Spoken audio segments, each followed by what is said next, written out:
Dan, as I celebrated Michigan winning the title last night, go Big Ten, first Big Ten title in like 23 years in March Madness. I Oh, they do have were to, well represented in the tournament and even the yeah, Final Four. the It's pretty cool. Big Ten. The Elite Eight. They're on fire right now with all the NIL changes. No one has benefited more than the Big Ten. Um, and I got to thinking about how we are right now in the really lucky part of the NFL offseason. Like the NFL season ends in February, and then you kind of go straight into March Madness. And now we have the Masters this week. And then we'll have the NFL draft in about 2.5 weeks. And then that's where the scaries, right? That's the Sunday scaries start to show up, right? Because then it's like, all right, yeah, you have playoff basketball if you're into playoff basketball. You have playoff hockey if you're into playoff hockey. But this is still that kind of real sweet spot of the offseason where I'm like, I'm good. I'm like, I feel good about the sports I'm watching. I love the Masters. I feel good talking draft and NFL. We still had some free agency stuff. We'll talk about Kirk Cousins. But then I just keep thinking, I'm like, those months of like May and June are going to come and we're going to be like, oh my God, this is, all we got is the Cubs. Yeah. All we got is the Cubs losing another starting pitcher for the season. And I'm struggling. So enjoy this little run right now. I love this little stretch of sports. I like the NBA playoffs. I'll probably, get pumped up for the NBA playoffs once they get going. But I feel like we're still in this kind of like sweet spot of the NFL offseason right now. And shout out to Michigan. Congrats to Big Blue. I picked them, so I felt good about that. They to me were the no-brainer. I felt like they were the best team in the Big Ten. I felt like the Big Ten was the best conference all season. And their size was just and it wasn't size like that Oliver Reveau or whatever for Florida was like the 7'9" guy who doesn't play. Their size like usable, great size. Like Illinois size. Yeah, I was gonna say Illinois had usable size. Yeah, so they just couldn't really shoot love when it mattered in the Final Four. They couldn't find I the basket. really love the state of college football and basketball right now. It's really competitive. It's really fun. You have guys sticking around because of the money. I know there's some issues, right? Like it's not perfect, but I really enjoying, at least competitively, all of it. I don't want them to expand the NCAA tournament. Leave it alone, but it looks like they're going to probably expand it anyways. Yeah, I agree with the sweet spot because it is right now a great time for sports and there's plenty of distractions going on. I will say though the downsides there's a very long gap obviously after the draft where it's just dead time in the NFL cycle. There's not a lot of news that will come out. There's also a lot of dead time right after the Super Bowl for about 3.5 weeks where you're like, what's going on? The NFL free agency hasn't started yet. Baseball hasn't started back up. You're still kind of in the middle-ish of basketball and NHL. Yeah, you're right.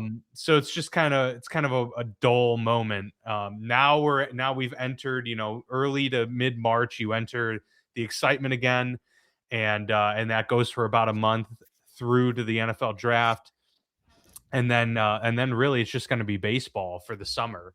Yeah. So, good on baseball, by the way. They own the summer, which is pretty great. And I have to admit, back when I was doing my solo sports show when I was in radio, I was one of those people who hated on the pitch clock. I didn't want the pitch clock. I didn't want all that stuff. It's great.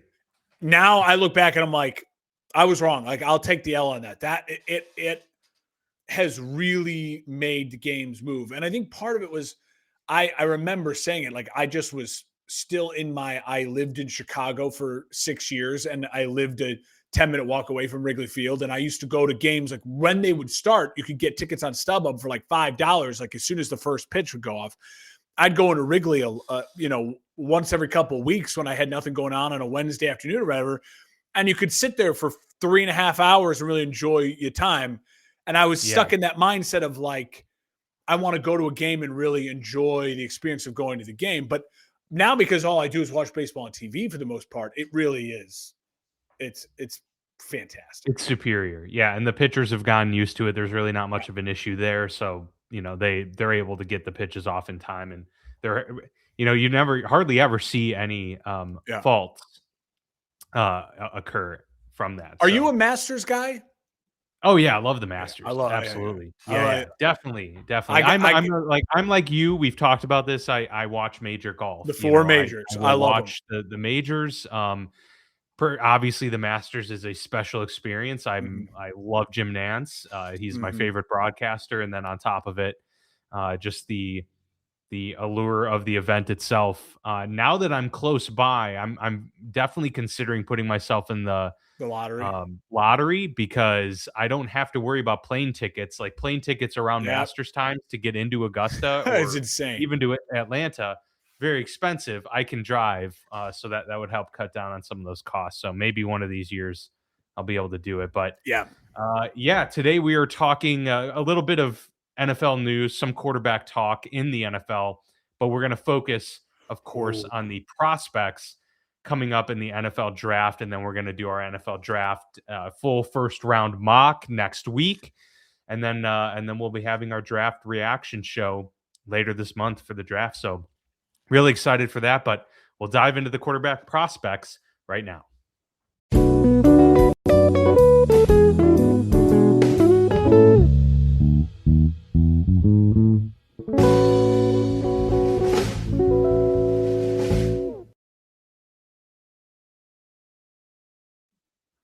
I can't help but grasp at the low hanging fruit of Kirk Cousins being this contract magician, despite this deal completely being a fugazi, essentially. It's Like all of this money means nothing. He did sign a 5-year, $172 million deal on paper with the Las Vegas Raiders. That is almost certainly going to be a 1-year, $20 million deal, and the rest of that money is not going to exist after this year. But nonetheless, another contract on paper that makes Kirk Cousins look like the best financial wizard that's ever existed in the NFL. And he is even before, like the amount of money he's made up to this point has solidified his place there. This one just kind of puts the icing on the cake and makes it look hilarious when you think about it. And from a move perspective, this makes all the sense in the world, knowing that Fernando Mendoza is going to be a Vegas Raider sooner rather than later. he's read the art of the deal. That's for sure. He knows what he's doing. He knows how to negotiate. My jaw dropped when I saw it, and then it was like the half second later. I'm like, okay, it's not real. So like, what? My immediate thought kept going like, why would they even sign a 5-year deal? Like, what was the Yeah, that is weird. like? What is the purpose? And I think from what I've seen, and nothing confirmed, was just like they have his kind of rights, you know what I mean, locked up. Like, say Fernando gets in there as a rookie and Kirk is going to start anyways, and maybe he really struggles, right? Like maybe he just not ready to go even to start year 2. They have Kirk Cousins, right? It's like they've locked up the rights to Kirk Cousins. Yeah, and if If they want him to be a backup for a couple years, if they feel that he can they actually, can play renegotiate. until he's 40, Yeah. there you go. Yeah. Yeah, So and then also like if Kirk wants to be that guy to mentor Fernando, um, they can spend some money on having Kirk without knowing they're not spending a ton of money having Mr. Mendoza. So I love the move. I love the move for yeah. Kirk. I love the move for what the Raiders are trying to do there. I mean, obviously, it's crazy because a year ago we're talking about, hey, the Raiders are trying to bring stability. Pete Carroll and Geno Smith.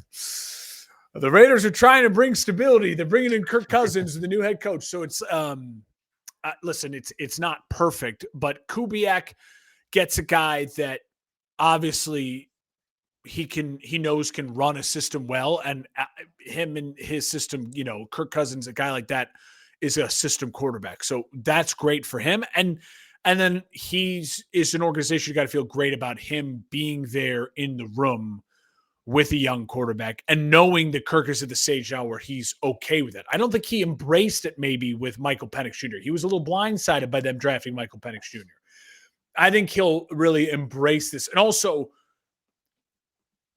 the relationship between those two guys is going to be perfect. They are like spot on personality, like good boy Christian guys. Like it's going to be great. It's going to be fun. And I don't know what it means for the Raiders ceiling. I haven't really looked at their schedule or even gotten to those prediction marks, but I think it's a good move. It's a strong move. Yeah, really solid. The Raiders offseason continues to be a big win, and we'll see what they end up doing in the draft outside of Mendoza, but that seems to be a lock for sure. Also, just something worth pointing out, and I don't know the exact specifics of it. Again, the NFL salary cap and the financials. There's a lot of moving parts and a lot of intricacies that we don't know. It's kind of like investing sometimes. Yeah. That being said, I also think the 5 years gives them the opportunity that even if they were to cut bait with Kirk, they still are able to spread that money out over the duration of that initial contract, There you go. so that their cap hit for Kirk will be extremely low. Whether it's the 20 million fully guaranteed that he's owed this year, they don't owe that on paper this year, although it will be in his pocket. So it's one of those weird things. True. Like but they say have the option to sign him next year, and then it would be 80 million total money that they would owe him. So if they do want him for year 2, they're going to want those extra years to spread out that other $60 million that they were going to have to pay him. Yeah, right. So that makes sense. That makes sense. You were looking at the right people. That makes sense. Going off of that, Dexter Lawrence came out very surprisingly, at least to us, maybe those in the New York media and diehard New York Giants fans had seen the writing on the wall, but he has requested a trade. He does not want to be a member of the New York Giants anymore. A lot of speculation about where he will go, who he's a good fit for.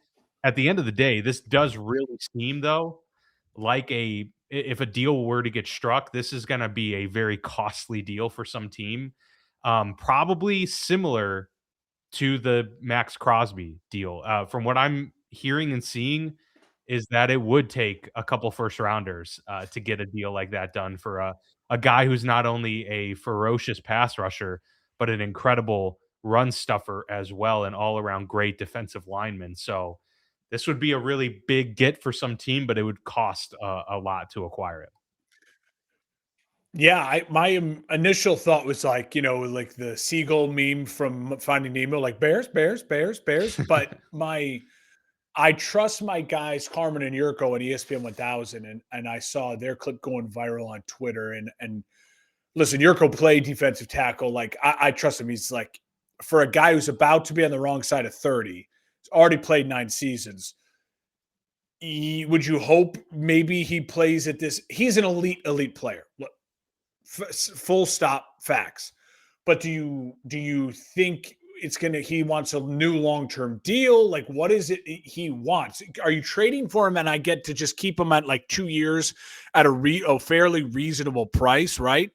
Or is it like, no, the reason he wants to be traded is because he wants a long-term deal and he wants a new, 3-year extension or whatever, and big money. If I have to give up a first and other picks and sign him to a deal, I would feel very out on that. And my reasoning is the same reason I said no to Max Crosby with the Bears, is that, listen, have I been underwhelmed by the Bears free agency and trade season so far? Yes, for the most part. I think it's been very just kind of replace, not improve. But I also know the Bears, I think, are trying to be really smart financially, knowing that they could have a $70 million quarterback. They could be having to reset the quarterback market in literally 1 year from now. And they have a ton of good draft picks. I know the Bears are picking at the end of the first round for the first time in what seems like forever, but they have multiple seconds, multiple thirds, fourths. Like they have a bevy of, if you can hit on 3 or 4 of those guys, that's exactly what this team needs to be in. That is the mode the Bears need to be in. Selectively spending on veterans, saving money for your quarterback, and you have to crush the draft. So we'll see. Maybe it gets ugly and the price drops down and Dexter doesn't want a new contract. He just doesn't want to be a part of Harbaugh and he just wants to be out of New York. He wants to change the scenery. Well, then I'll kick the tires on. If you can get him for not a first round pick, like multiple other picks like that, right? And I don't have to send him a giant deal, then I'm all ears. Let's listen to it. But Sure. I have a feeling most fan bases would agree with my statement, depending on their situation. Now, I don't know. I don't know what maybe a Detroit would look at that and say, yeah, that's worth it. We feel like we're a Dexter Lawrence away on defense from helping our corners and helping Hutchinson in this we're in a win now mode, right? Maybe a New England Patriots say, hey, we're a Dexter Lawrence away from going back to the AFC title game next year, right? And while we're not paying our quarterback anything. Maybe there's other teams that feel differently. I can speak for my feeling, my team. He's a great player. Whatever teams that get him is going to be a better football team next year when he's playing. But it could be a big pill to swallow, and I don't know if I want to swallow. Yeah, I think that this would only make sense for a team that is in win now mode, that is one piece away, but that also has the money to be able to support that. And it's tough to find all of those factors line up perfectly. I mean, if you're a Buffalo Bills, like obviously this is a guy that can help you get over the hump. If you're even the Cincinnati Bengals, who haven't felt close in quite some time, maybe this is a guy that at least helps limit the loss of Trey Hendrickson and also gives you a fighting chance to be relevant. The Chiefs, the Rams, the Chiefs. I was going to say they're winning. Yeah, absolutely. These are teams that can, that can justify perhaps punting once again on some draft capital to get a guy that they feel can get them a trophy next year. Yeah, I don't know what a team that just came to mind too, like Tampa. I don't know what their cap situation is, but it feels like, hey, if I'm Tampa and we've lost some key pieces on defense and we don't have a great pick, like, when you're picking late, it's like, all right, let's, maybe we would kick the tires on something like that. Yeah. It's interesting. He's a great player. We'll see what happens. I'm shocked by it mainly because you'd think like, dude, you should be excited about playing for New York. You got a coach now that you actually kind of can trust in, right? Like what maybe he met with Harbaugh and it was just felt like this is not what I want to sign up for. Maybe. Yeah. Maybe well, I mean, he's towards the end of his career, and I mean, they've got a very, very young quarterback. Is Jackson Dart even the quarterback of the future? They could be in a situation where they're rebuilding in a year or two from now, and he doesn't really want to. He wants to go to a contender, and he wants. And he probably knows that if he waits in another year, he has a better chance to dip into the one more big contract if he's traded now, right? Than versus in a year or 2 years from now. All right, let's get into the quarterback draft class. It's not a great one. It's certainly one of the more underwhelming QB classes of recent memory, but there's also been some poor quarterback classes in this decade so far. There haven't been too many that have completely wowed you. This year it has a clear headliner in Fernando Mendoza, and then there's a lot of guys that there are questions about whether they're even first round talents. I don't know about you. I mean, this is kind of outside of 2021 or 22, whichever year was the Malik Willis and Kenny Pickett year. There's always multiple quarterbacks that are going to go in the first round. And I have a hard time thinking that there's not going to be a second or third even quarterback that goes in the first round this year, even if that talent doesn't rise to that occasion. So I know that you've kind of ranked out some quarterbacks and listed where you view them. So yeah, I mean, if we want to dive into that, we certainly can, but curious your thoughts on the overall class before we get into it. It feels to me a little bit like last year's because I think it was only Cam Ward who went in the first round, right? Why am I missing someone who else is a first round? Like there's, yeah, I think because everyone was thinking Shedeur, and then it wasn't Shedeur. Well, no, Tyler Shuck, and Jackson Dart went in the first round. Jackson Dart, okay, Jackson Dart, because they I missed Jackson Dart. Yeah. So, but Shuck's a good name to bring up. I feel like there is a couple guys who, if they're in the right spot, if you draft them in the second or third, fourth round, could be a Tyler Shuck, right? Like Mhm.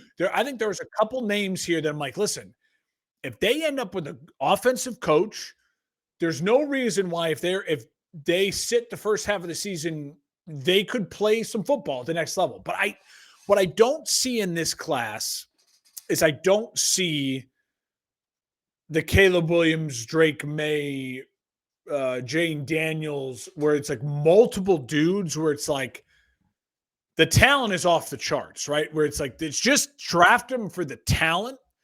I see a lot of guys. It's like, hey, in the right system, like every note I kept making with like every guy was like, arm is okay, arm is good, but none of like what we saw the Iceman do this year or what Drake May did, you know what I mean? Or Jane Daniels, you forget how great and electric his arm is. And I do think in the NFL, it's becoming a little bit like baseball in the sense where baseball, it's about, striking out or hitting home runs.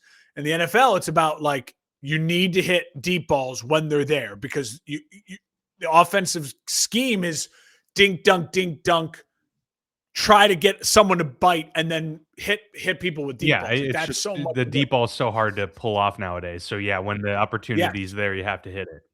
it's like scheme deep ball. So you have to have a guy with the arm to do it. And I don't know about a lot of these guys with that. So that being said, so I have a ranking of all the guys. I used a couple different sources to get some information I use that I trust, and then I use obviously some highlight tapes. Watched a lot of highlights over the last couple of days, um, um, just to give me. I want to be like, oh, this guy threw for this against this team. I watch it more like when you just watch a guy, what does he remind you of, right? Like, what does it Yeah. feel like? So I'll have a comparison for Okay. each guy as well, and I'll let you kind of go with that. So my first category is guys I would draft in the first round, and I will tell you the only person I have in this category is Fernando Mendoza. 6'5", 236, and the reports are at the pro day he was heavier, like he's put on weight. I love that. Redshirt junior, things I love about him, he's only 22, but he has 3 years of starting experience. So a lot of time, like a Bo Nix, so much starts, but it's also like, okay, but he was like 25 when he got drafted. So it's like Right. a little bit of like, I feel like we've seen the peak. I feel like Mendoza still, because he's only 22, there's still room to grow, right? With Sure. the right head coach. And again, so other things I like, 3 seasons starting with Cal and then with Indiana. So this year, 3,500 yards, 41 touchdowns, 6 interceptions, won the Heisman. The bad that I would say is a concern when he's required to move, his completion percentage plummeted to like 53%. And the scary thing is like, okay, people are gonna be like, well, Mark, Caleb Williams. It's like, okay. But yes, and that's fine. But what do I see when Mendoza's on the move? I see a guy who's not Caleb Williams, right? Caleb Williams on the move, it's like Johnny Manziel, where you're like, this is electric. What the hell's going to happen? Oh, it's incomplete. Fernando on the move, it's like, oh, he's on the move, and that didn't look great. Yeah. So that is an obvious concern. When facing true pressure, just any sort of true pressure, whether forcing him to move or not, the completion percentage dropped to 50%. So Indiana had a veteran, good offensive line. It played against a lot of good teams in the Big Ten through the playoff run. So that's one of those things where it's like, if I'm the Raiders, I'm pointing at those couple things to be like, if we don't need to start him day one, let's not start him day one. But I do think he is a worthy number 1 overall pick. I think there are better players in this draft, but he's by far the best quarterback, and you need a quarterback. So that's the way it works. I will say a couple other things. He only took 3% of his snaps under center last year.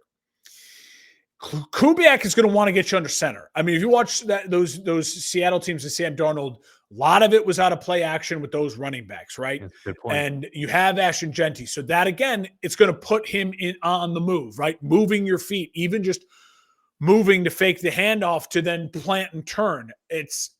Those are things that are concerns. Love that he's getting Kirk Cousins.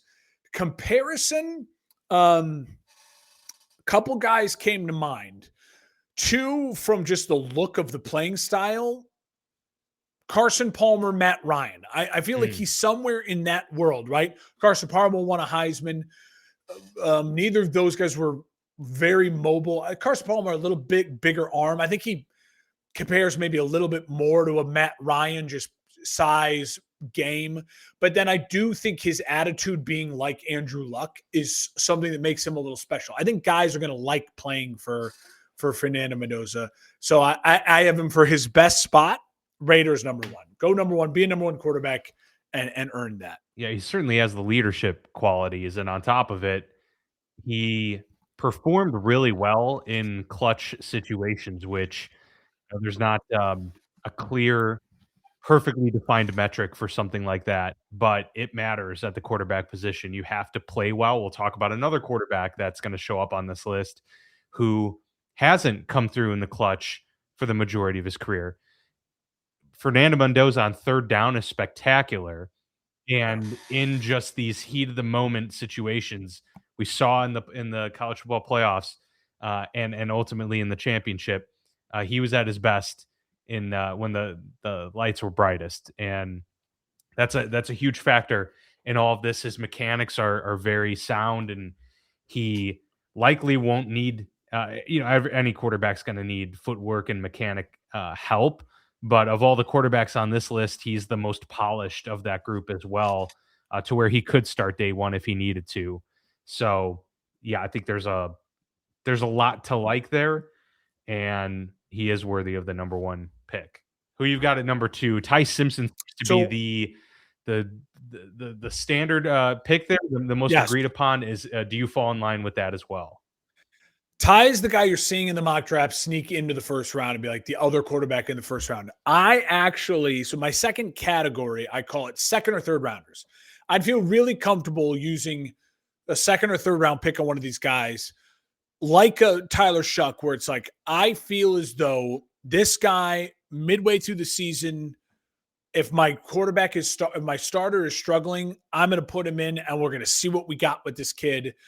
Or if he starts the season day one, then it's like, hey, he earned the job in camp and beat out someone, and we only spent a second or third rounder on it. Like, I feel good about that. I feel like I'm getting a win out of these guys.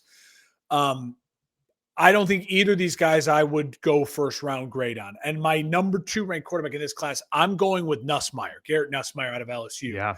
The reason I like Nussmeier is I like the highlights really sold me on Nussmeier. All right? So redshirt senior, tons of experience. Listen, 2 years ago, he threw for 4,000 yards to 29 touchdowns. I was going to say he's 1 year removed from a really, really good season. You know, he was the guy who was the number one pick. Like, it was gonna be like him. The problem is obviously the step back, less than 2,000 yards passing, 12 touchdowns, 5 interceptions in 9 games. But LSU imploded. So how much do I put on him? How much do I put on injured half the entire year? Yeah, you know, it came Kelly and all that. So multiple injuries, the patellar tendon in the knee. You're right. So here's some positives for me with Nussmeier. Primarily operates from the pocket. He's a pocket guy who fearless like anticipation. He's a dude who trusts that the receiver is going to be there and throws the ball. That's what you have to do in the NFL. What paralyzes guys when they go from college to the NFL is they go from wide open windows to like, oh, that's too tight of a window, I can't do it. Well, if you're a guy who relies on that's the play, the guy's going to be there, I'm going to throw the ball and I'm accurate, that will hopefully help and translate well. He has a flexible arm. It's not the best arm, but it's a modern arm in the sense where you see the guys doing the angles, right? And so that is something that I like. If you're an accurate pocket guy, he's not a mobile guy. If you're an accurate pocket guy, I like that your arm can be flexible, i.e. Stafford. Now, Stafford's a generational arm, but it helps, right? It can help you make those throws. He's only coming out about like 210 pounds. I know some people have a list at like 205. I've seen others a little over 210. He's not the biggest guy, 6'2", 205, but I think that can play. That's not too far off from like a Joe Burrow size. Right. Other things I like, he gets the ball out of his hand really quickly. He's not a guy who you have any concerns about, it's like Justin Fields, who's going to hold and pat and pat and pat and pat. Negatives, a lot of dink and dunk this season. But again, I just don't, it's really hard. If you look at the footage, and I watch a lot of highlights from 2024 versus 2025, a lot of it looks like he's the same guy. It's just the offense is way more dynamic. And so how do I judge that? LSU was a mess, bad run game, one of the worst run games in the country this year. Little reckless and not a rocket arm. The anticipation can be reckless at times, right? So the good can be a bad. My NFL comparison, this one is going to be interesting. I think you'll like this. Maybe our younger listeners won't get this one as much. Matt Hasselbeck reminds me of Matt Hasselbeck. Yeah. Similar size, truly a pocket quarterback, was never going to be Stafford, right? Was never going to be Brady, but was better than like a Kirk Cousins, or, you know what I mean? Like his era, like very competent, led his team to a Super Bowl, confident guy, and could make the throws all the time. Now, best landing spot, Arizona, Minnesota, or Los Angeles. Arizona, Minnesota, because I think he's the type of guy, if he ends up on the 3rd round pick from Minnesota, I think you'd say like a guy like Kevin O'Connell would be like, I feel like I maybe trust this guy more than I would do a JJ. You know what I mean? Arizona, same type of thing. Like, okay, yeah, you got a quarterback in place for now, kind of. It's like, all right, let's see how that feels, right? Let's see how that works with an offensive guy. So I have Nussmeier ahead of Simpson, but it's close. We're in agreement there, actually. I didn't have Simpson number 2 as well. My biggest concern with Simpson over anything is what's largely being talked about when you discuss this class. He's got 15 career starts, and the sample size of successful NFL quarterbacks with only 1 year of starting is really, really small. We're talking about like Tom Brady and Sam Darnold, who just, recently had success in his NFL career. If you want to throw Mark Sanchez in there, fine, but we can debate if that was a success. Yeah. So really there's not much to go off of there. And it doesn't mean it's a non-starter. It doesn't mean that he doesn't have talent, but it probably means that he's a couple years away from even considering having him being a starting quarterback. And there's just we haven't seen him in as many situations as you have with a lot of these other quarterbacks that have that experience under their belt. 23 years old, Ty Simpson. He is my 3rd. He's listed at 6'1", 211. I think that's probably more generous. Like 5'11" and 3/4. Yeah, it's like what they've done and with this ABS system in MLB, where they had to adjust the height for the baseball a lot of shrinking. MLB players, and it turns out some guys lost 3 inches when they actually had to do the accurate measurements. So yeah, some guys went from 6'1" to 5'10". That's brutal. So listen, here's some positives on Ty Simpson. Here's some things I can sell myself on Ty Simpson. During an 8-game stretch this year that included 4 top 16 ranked opponents: Georgia, Vanderbilt, Missouri, Tennessee. So he played big boy conference, big boy football. He threw for almost 2,000 yards, 19 touchdowns, 1 interception, completed 72% of his passes. So he had stretches where he was dominant in SEC play with a Kalen DeBoer offense. It's more traditional kind of NFL read option passing game offense. I'll say this. When you talk about moving on the run, he does that better than the 2 guys I've listed before him, right? So there is a mobility positivity to that. He's got a little bit of that Gumby action to him. A little shake and bake, not a runner per se, but he can really throw on the move and be on the move. That's all good. The negative, though, obviously, is the 1 year as a starter. I mean, like that is something that we have seen now, as you just mentioned, over and over and over again. If you're a 1 year starter, boy, oh boy, oh boy, and you're expected to play right away, that is a lot to ask. That is a lot to ask a guy. And it just hasn't turned out well.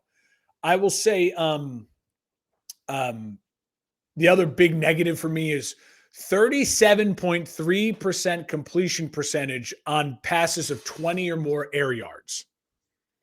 So think about Alabama football, even like when Bryce Young, Mac Jones, AJ McCarron, like those, you think about all those wide receivers and just hitting deep balls. That was not Ty Simpson. Ty Simpson is not in that Jalen Hurts throwing deep balls at Alabama class. I have the comparison is Bryce Young, JJ McCarthy, where it's like he's a little bit bigger than Bryce Young. Bryce Young is tiny. He's not tiny. He reminds me of JJ in the sense where there's some mobility and there's some good movement, but there's also a bunch of passes where you're like, what the hell happened there? Like, and that is kind of JJ, right? JJ can wow you. Ty Simpson can wow you, but then there's also a lot of like, what the hell was that? I think, again, best spots, offensive coaches. It's the same as Nussmeier. I'd go Rams, Minnesota, Arizona, anywhere where it's like you're not going to have to start right away, and you get an offensive mind who is going to believe in you and help you out. And you could be successful, like Shuck was in New Orleans. Didn't have to start right away, but got an offensive coach in Kellen Moore that believed in him and worked with him. Worst case scenario for Nussmeier and Simpson is like Jets. You know what I mean? Like it's another tragedy. It's an American tragedy. I actually think that he kind of reminds me of Mark Sanchez a little bit, honestly, and that's like a similar frame and everything like that too. He's a little more. I just feel he's a little more loosey goosey. Sanchez.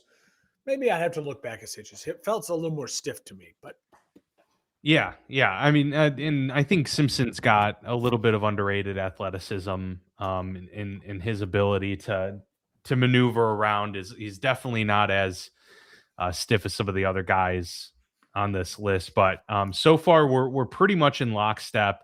I just have a lot of questions with Ty Simpson. He's number 3 because I think there's a lot of upside there. But there are some other guys a little bit further down this list that I probably preferentially would take. Yeah, they're measurables and they're upside. Yeah. So curious what you have for number 4, because this is where I think I have my most potentially controversial opinion. So at 4, so this is my third tier of guys, and these are I would say I'm not touching them till the 4th round or later, right? Gotcha. So these are guys I will criticize your football team if you're drafting any of these guys in the 1st or 2nd round. 3rd round, okay, maybe you're sold on them, whatever. But of the next couple names I read, if you're taking them 1st or 2nd round, I'm a little worried about your evaluation, and I just don't see it. I just don't see it. So I have a Carson Beck at number 4, and I'll tell you why. The amount of starts and the amount of big games and the size. He's 23, so he's still young. Think about that. He's a 6-year senior who started 2 years at Georgia, 1 year at Miami, and competed in multiple ginormous playoff football games, including a national title, multiple national title games. So this guy has seen it all. And he's still young. He's not Bo Nix, where he's already 26 years old and has seen it all, right? 6'5", 233. Yep. He has lived also a little bit of the celebrity lifestyle, celebrity girlfriend, Miami, made money in NIL. I think he's handled it. Like, it's not like he's Johnny Manziel. I think there's no question about, like, all of a sudden I give Carson Beck a ton of money and what is he going to become? Insane experience. That's my number 1 positive. 11,725 yards in 3 seasons as a full-time starter. In just the last 2 years alone, almost 60 touchdowns to only 24 interceptions with 7,200 passing yards. His game, I read this quote and I wrote it down. His game is centered around accuracy and decisiveness. He wastes little time getting the ball out, remains synchronized with his progressions. His 74.8% adjusted completion percentage last season was 8th highest mark among all passers. Negatives, it's like a broken clock with this draft class. Not mobile. He did take sacks, so he does hold on to the ball at times. Not great on the run. So it's a similar like any of these other guys, right? Yeah, out of structure, he's a big question mark. Big question mark. My comparison is Mac Jones, Davis Mills. Like, Yeah.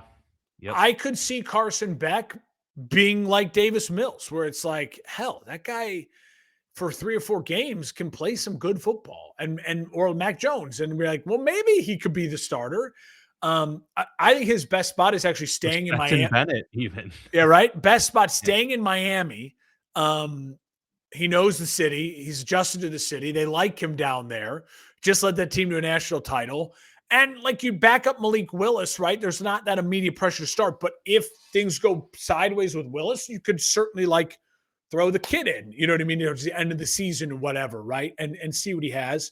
Or I would say Atlanta or Dallas. And I say Atlanta or Dallas because again, Okay.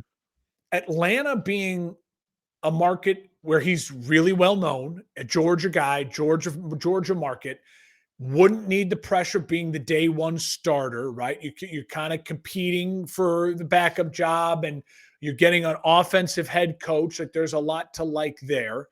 And then Dallas, again, you're not going to have to start because Dak will start. But I certainly think, as we know Dak's history, this is the season now he gets injured, right? It's like every other season. It's like there's going to be missed games. And I think he'd be a really capable backup quarterback with those weapons in that type of system, doing what Dak does, which is a total pocket passer, right? Everything on accuracy with an offensive head coach. So listen, I could have said Arizona or the other teams again, but I was trying to go a little outside the box. He's got the Miami and the Georgia ties, so I think those could make sense. I've got a couple interesting teams that you didn't mention in there that I think would be great fits for him, particularly Green Bay. I think, I like that. and these are all going to be backup jobs, but Yeah. Green Bay and San Francisco. I think given that he is a structured system guy, he needs an offensive head coach that operates on timing and repetition. And Matt LaFleur and Kyle Shanahan would be perfect to get, I think, the most that you can possibly get out of Carson Beck. Yeah. And especially in San Fran, there's no pressure there because he'd be third on the depth chart essentially, but they're not probably going to keep Mac Jones around for very much longer. And he could be a guy that they can, scoot in to be the successor potentially to Brock Purdy once this, contract gets a little bit more Purdy's the guy who's going to miss some time. It's in his. So it's funny you said 49ers. So like in my head when I was doing this, I was like, you could say the 49ers for every quarterback because it's Kyle Shanahan. I didn't say the Niners for a lot of the top guys because I'm like, okay, he'd be the third immediately, and you don't want to necessarily be the third. But you're right. It makes a lot of sense. Are the 49ers going to spend a third round pick on a quarterback? I don't know. I definitely think you should draft a quarterback every year in the NFL. Would you have Carson Beck 4? I did not have Carson Beck 4. No. So who do you have 4? At 4, I have Cole Payton, North Dakota State. Whoa, okay. You like the North Dakota State kid. I do. I like him a lot. So sell me on him because I don't have him in this group. I have him in the next group, which is a guy that I like the tape. I watched the highlights. I think he's going to be a really capable athlete, but it's one of those, like, he's in my names of like, don't shock you if he shows up because I'm sure real scouts have really scouted him. So sell me on him. Yeah, I just think I love the tape. When I watch him, his capability is off the charts. He comes through in big moments. Obviously, his competition and strength of schedule is never going to be something that you can compare to the other guys on this list. That's just the nature of it, D1 AA. But his intangibles are incredible. He is a prototypical dual threat type of guy. He's got the size. He stands in there in the pocket. There's a lot of leadership qualities there. He takes hits. He delivers the ball. He's got a rocket arm. He can really make all of the throws. His biggest faults are mechanical. And I just think we're at the area now at the stage of NFL quarterback development where it's clear that like mechanics are the one thing that if there's going to be one negative on someone, you know what? I'm fine with it being mechanics because you can't teach a big arm, you can't teach It's athleticism, true. but we can teach mechanics, we can clean that up. And all of that talk, I'm not saying he's going to be this, but all of that talk reminds me a lot of Josh Allen. Like he went to Wyoming. He wasn't a high, recruit coming out of high school, no star athlete, didn't play top tier talent, had all of the tools, but everyone talked about his accuracy was not great and his mechanics were off. I just feel like Cole Payton has the most upside, honestly, of any of the Yeah. quarterbacks on this list outside of Mendoza. And to me, when we're talking about mid-round quarterbacks at this point, I'm putting him then. I'm taking that risk above a Carson Beck, above a Drew Aller, because I feel that there's way more meat on the bone there, and way more to work with from a malleability standpoint. So That's really that's fair. why I just get excited about him. That's really fair because so things I agree with you like that. I don't know as much about him as I will probably in the coming weeks as the more I watch or especially to see where he gets mocked at. My thought with not putting him in the fourth round or like I'm going to draft him guy is because um, I don't I don't think he's as capable right now of like shit. If I had to start a game tomorrow, I would take Carson Beck over him, right? To like start a game and be a Mhm. competent quarterback. But what you're right is, if you're in the fifth, sixth, seventh round, his upside is insane. Like when you watch the tape, the upside shows off the charts. It scares me because it just feels like Trey Lance 2.0, right? Where it's like Yes, yeah, mechanics are not great, but his upside is insane. But he's totally. not going to be like Trey Lance, where Trey Lance was drafted But top five. but He's not going to be also drafted top five yeah, exactly. Like if you could have taken Trey Lance, not knowing in the obviously sixth what panned round. out in the fourth quarter or fourth round, Yeah, yeah. you're taking that because Yep. the trade-off is just, And Trey unmatched. Lance's career might have turned out differently if that pressure was never on him. Yeah. Right? And if he ended up going to a team that wasn't picking one overall, Yeah, yeah, yeah. So I have number 5. I have Luke Altmaier. I'll just quickly. I like that he's a 3-year starter, tons of experience, 6'2", 210, big enough.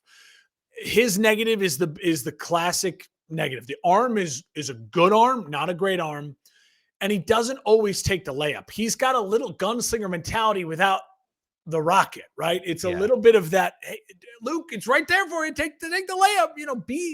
He's to me, he's a little bit of a bigger Brock Purdy. If he gets, Brock Purdy's big negative coming to college was he took too many risks. It's like, dude, take the layup. You're a really efficient quarterback. I think Luke, if he ends up in a place like an Indianapolis with a Shane Steichen or a Kansas City, a 49ers, you know what I mean? One of those type of places with a real offensive coach, I think he could end up having a really nice long NFL career where he's a true backup, maybe becomes a bridge quarterback for years to come.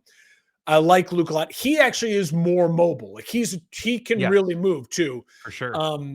13 rushing touchdowns, 700 yards rushing in his 3 years as a starter. So I think there's a lot to like with Luke Altmaier. Again, I think his comparison is like ceiling Bo Nix, right? Like, okay, Bo doesn't have the arm, but Bo is mobile.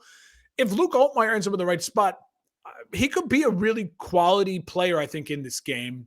I'll quickly then go. I have Drew Aller at 6. Again, what I like about Drew Aller at 6'5", 228, at only 22 years old, ton of experience, still a lot of youth, right? It's kind of the opposite of these classes have been recently, where it's a ton of experience and they're old. He is the prototype. Again, like Nussmeier, he was the guy who was going to go 1 overall. How do I judge what the implosion of Penn State football was this year? Do I blame it on him? Maybe. But again, I'm taking this guy on body size and experience in the 4th round. I compare him to like a Daniel Jones, Sam Darnold, where you're just like, this is a big freaking dude who can throw the ball, but it doesn't always look perfect, right? It's not Peyton Manning. It's not Tom Brady. There's just something off, kind of like Daniel Jones and Darnold. I don't think he'll end up having as good of a career as those guys, but I think that's kind of what you look at. I mean, his completion percentage went up, went up, went up, and then it was a plummet this year. It's hard. I mean, in 2024, if you look at the footage again, like Nussmeier, like this dude's the number one quarterback. He's Drake May. Like he's what you want. So I think there's a lot to like there. And again, if I'm the Colts, if I'm the Vikings, if I'm an offensive guy who's got a starter, I want Jacksonville.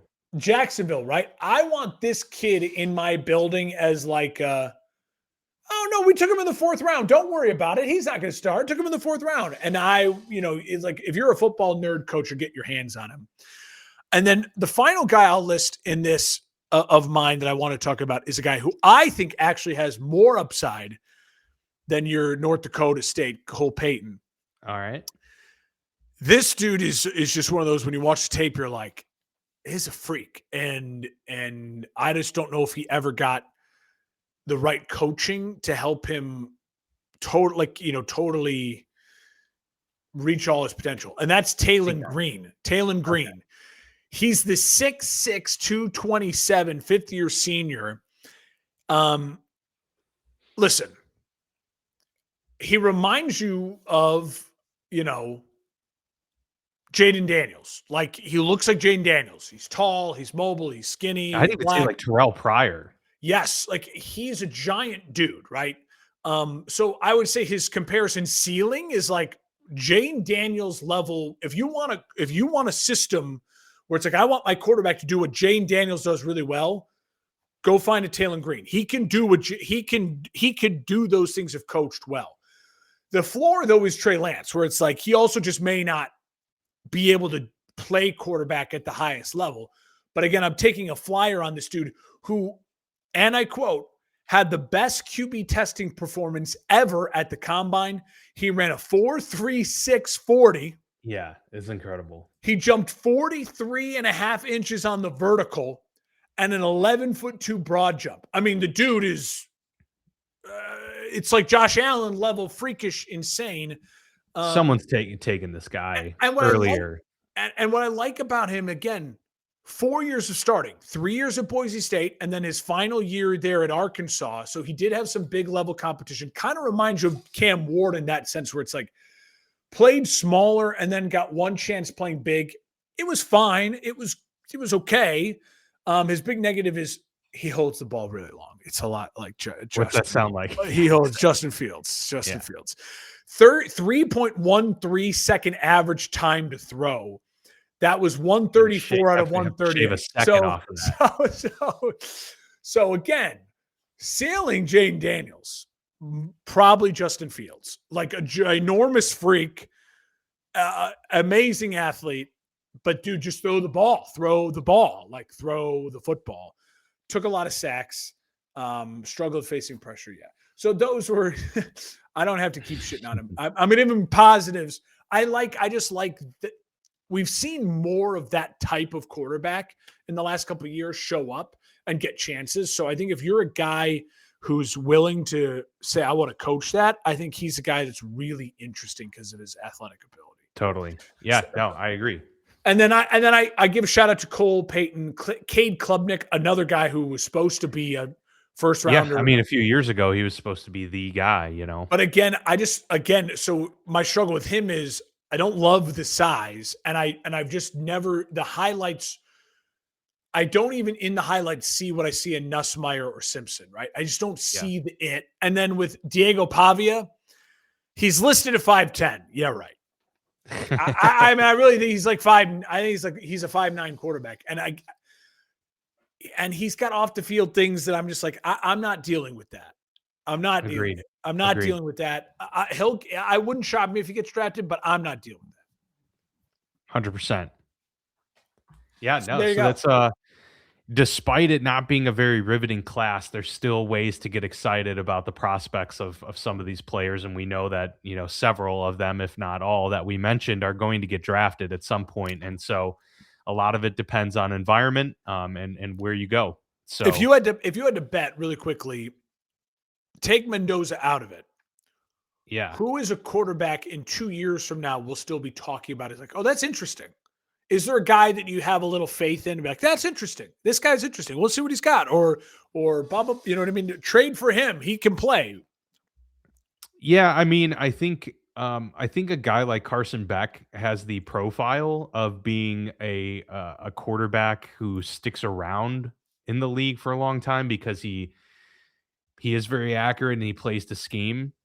So I think he's a guy, even though he's lower on my overall rankings, I think he has one of the higher floors Yeah. because um he can be a Mason Rudolph in the NFL. And I think that there's Good comparison. That's a really good comparison. yeah, I mean that's a coveted thing to be. It's you're going to make millions and millions of dollars. You're going to stick around for a long time and be fairly reliable. So he might be a guy that we talk about just in the sense that he'll still be in the league in a few years. But if there's a guy who I'm like of that class that I feel has the odds to be a starter and actually last a little while, it'd probably be Nussmeier. I would say two two. If I can't choose Mendoza, I wouldn't put my mortgage on it, but I would put some money on Nussmeier being a guy that if he's in the right spot, can have success. Again, the crazy thing is, in 2.5 weeks from now, we'll have answers to all these questions, and a lot of it's going to be like, well, shit, he ended up there, so it's good luck. Yeah, right. So yeah, scrap that. Good luck.